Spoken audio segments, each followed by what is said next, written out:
Foi implementado isso de maneira agressiva e radical.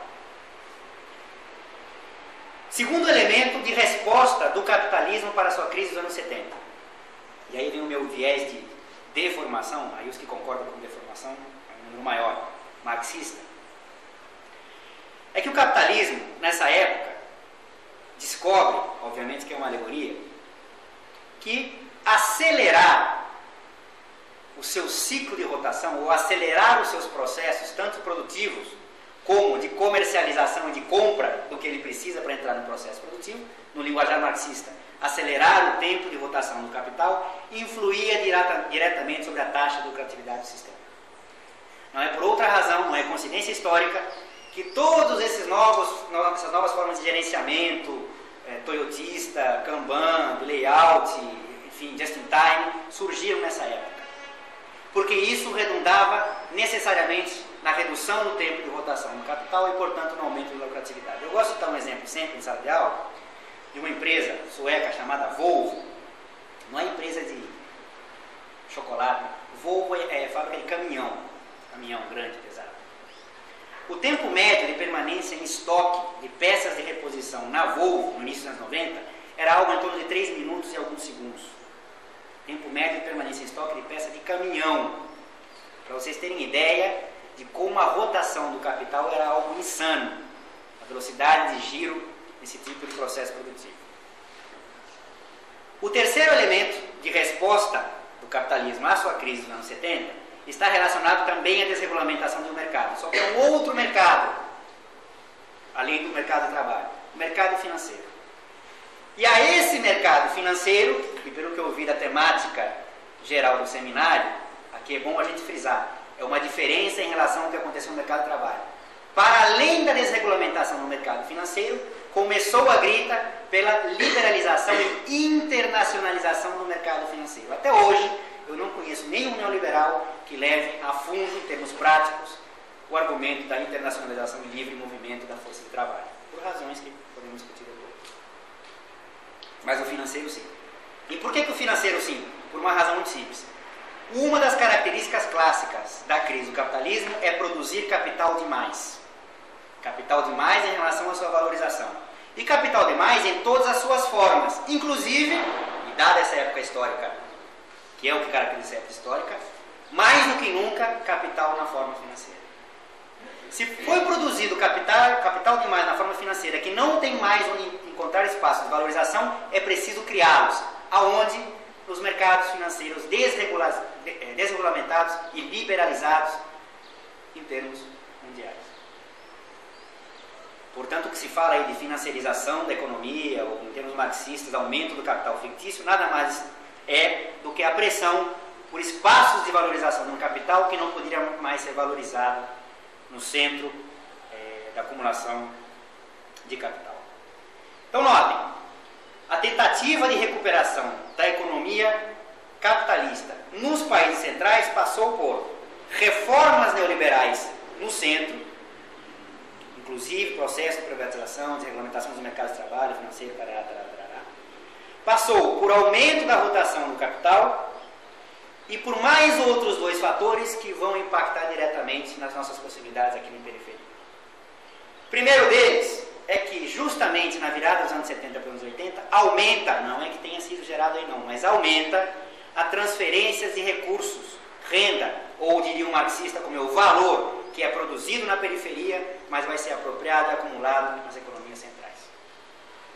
Nas suas mais variadas formas, na forma comercial, seja pelo lado do que os cepalinos chamaram de deterioração dos termos de troca, seja por uma questão também de comércio internacional, mais relacionado, aqui me desculpem o tecnicismo, às vantagens absolutas e não às vantagens relativas ricardianas. Ou seja, para usar o exemplo simples, setores de produção de determinada mercadoria, determinado produto, comparando nos países centrais com os países periféricos, em média, os capitais que produzem esse produto, essa mercadoria ou serviço nos países centrais têm maior produtividade. Se tem maior produtividade, produzem um valor individual, em termos de custo de produção, inferior àquele que é produzido nos países periféricos, porque os países periféricos costumam ter produtividades inferiores aos países centrais. como essa mesma mercadoria tende a ser vendida por um valor médio, diria um marxista, por um tempo de trabalho socialmente necessário, diria um não marxista, por um preço estabelecido no mercado, aqueles que têm maior produtividade conseguem realizar um diferencial em relação aos seus custos, enquanto os que estão produzindo na periferia vão realizar a um preço inferior, inclusive, às vezes, aos seus custos de produção. De forma que isso implica uma verdadeira transferência de renda, de recursos. Mas tem um outro fator que também está relacionado à tentativa de recuperação da economia capitalista mundial, que nos impactou de maneira brutal dos anos 80 para cá. Que é outra saída clássica do capitalismo para suas crises: expansão de mercados. Uma outra característica clássica das crises capitalistas é a superprodução, não só de capital, mas na sua forma mercadoria. Produziu-se demais e não tem demanda. O que fazer com isso? Ou, se não foi produzido demais, tem uma capacidade instalada muito alta, que para ser preenchida por um volume de produção precisa de demanda. No momento de crise não tem demanda. Vender para quem? No século XIX, eles venderam para chineses, indianos, hindus, enfim, todas as castas que existem na Índia. No século XX, a partir dos anos 80, não tinha mais como exercer aquela forma característica de imperialismo militar, colonial, como foi feito na China e na Índia. Eles transformaram, travestiram um pouco, mas a lógica foi a mesma de expansão dos mercados. Não é à toa, tampouco é coincidência histórica a pressão pela abertura comercial a partir desse momento, que veio a redundar no NAFTA, pensando na América Latina em algo que realmente ocorreu, e na ALCA, que é algo que ainda está sendo, aspas, negociado. 500 aspas no negociado. Bom, e nós? E a periferia? E a patuleia? E os de baixo? Para quem olha o mapa do ponto de vista eurocêntrico. O que nós temos a ver com isso? O que faz em nossas economias periféricas? Ou, numa linguagem mais marxista, eu não brigo muito por termos aqui, o resultado no final vai ser mais ou menos o mesmo. O que faz as nossas economias e nossas sociedades dependentes em relação às economias e sociedades do centro de acumulação mundial? Basicamente 5 características que faz com que nós sejamos dependentes e periféricos. A primeira delas é o que, em termos marxistas, se chama de superexploração da força de trabalho. Já explico. Superexploração da força de trabalho nada mais é do que arranjos institucionais, políticos, econômicos, tecnológicos, enfim, de toda a gama, que acabam redundando numa distribuição da renda gerada cada vez mais para o excedente econômico, se vai ser apropriado pelo capital, pelo Estado, por uma fração de um tipo de capital em relação a outra, uma outra discussão, do que propriamente em relação aos salários. E para isso não precisa ser marxista, é só pegar os dados do IBGE para ficar apenas no Brasil, vocês perceberem que a massa de salários em relação ao PIB caiu do início dos anos 90 para cá. Os salários eram a maior parte da renda nacional no início dos anos 90, hoje está em algo em torno, não vi o último dado, 36%, se não me engano, 37%. É disso que eu estou falando. Qual é o período? Início dos 90, agora 2005. O último dado, que é de 2003, eu não peguei, mas está em 37% mais ou menos.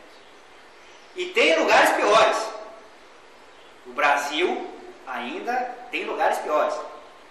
México e Argentina, inclusive.